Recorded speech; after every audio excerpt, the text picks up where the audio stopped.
ما عرفتش، ديما كنطرح هذا السؤال. الله يجازيكم، يجاوبوني الناس ديال الماطريه، الناس اللي كيسوقوا الموطور.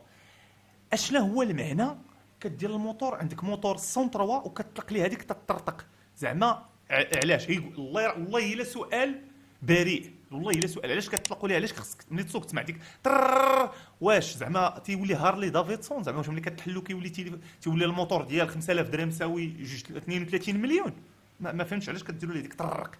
هي تتصدعوا صاحبي بالناس، تيكونوا صاحبي الناس الله يكون في العوان. كاينين الناس اللي مريض، كاين الناس اللي شارف، كاين هذا تدوز بحال هكا. والمصيبه الكبيره هي ملي تكون جالس في شي شارع كبير وكيدوز مع ديك 3 الصباح راه كلشي كيدعي عليك، راه كلشي تيقول لك سير الله يعطيك الصداع في راسك، سير الله يعطيك الصداع في عظامك، تدوز الدعوات.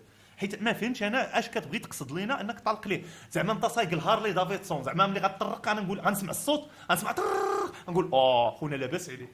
لا راه باين سون تروا، راه بلا ما تحاول انك تخلق لنا منه شي حاجه، باين سون تروا، باين داير 5000 درهم، باين داير 7000 درهم. بلا ما تحاول انك بغيتي تخلق لنا منه الهارلي دافيدسون ولا ما عرفتش بغيتي دير لنا انت منه هذاك.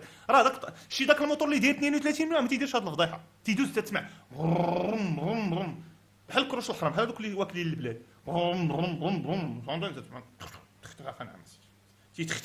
تيدوز تيدوز الحاج كيسمعوا تيقول الله على صويت الله الله الله اله الدنيا برم برم وانت وشادوا ديك الشده هكا مالك اخويا ياك لاباس اش بغيتي ما فهمتش انا. هذه هي العقليه الحازوقيه، هي هذه.